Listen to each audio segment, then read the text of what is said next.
When I was in the 5th grade, I wrote a suicide note. And to be honest, that was the first time someone told me they loved my writing. In the 4th grade, my Valentine told me that she didn't want to be seen with me because all the kids might actually think she liked me.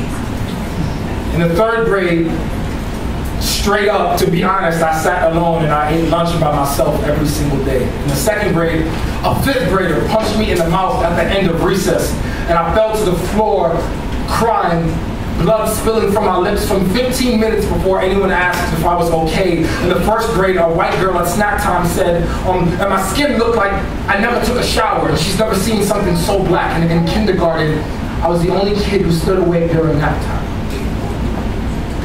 So to be quite honest, feeling alone is not foreign to me. In the classroom, children spoke the harsh language of tear gas. I cried in more bathroom stalls than I could remember learning.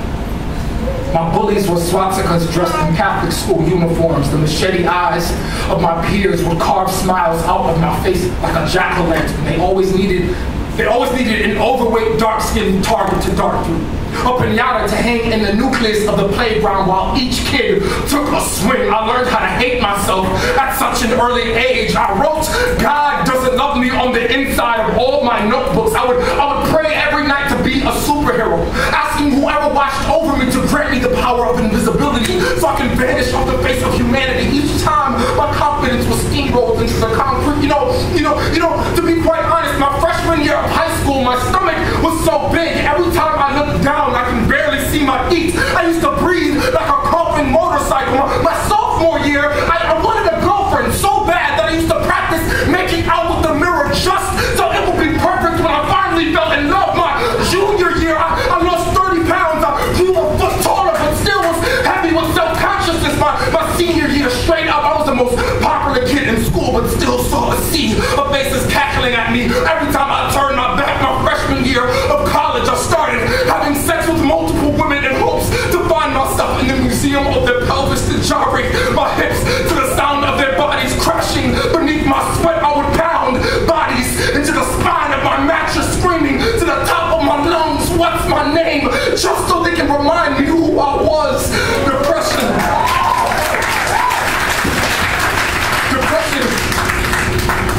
Depression can drive humans into hollow places.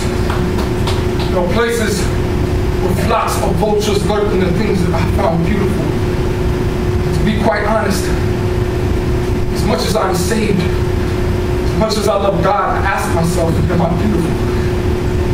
Am I worth glancing at twice?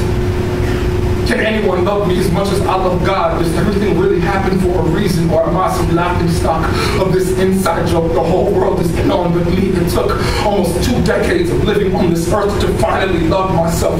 If you only knew how hard it was to write this poem, how hard it is to embrace every stretch mark as a lifeline when I feel dead inside, to say that my skin color is a shade of armor that will never be bruised, to say that my face is a page of the Bible, that my smile is a halo that spent its entire life basking in the sun. I learned how to love my weak. I wear my insecurities like a good suit to a job interview. I'm awkward, and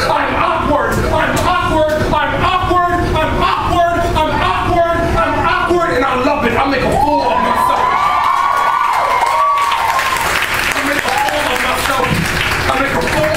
And still have the confidence of a firefly buzzing in the gut of a cave. I cry and I fight and I fight and I cry and I cry and I fight and I fall and I fail and I get the fuck back up. I'm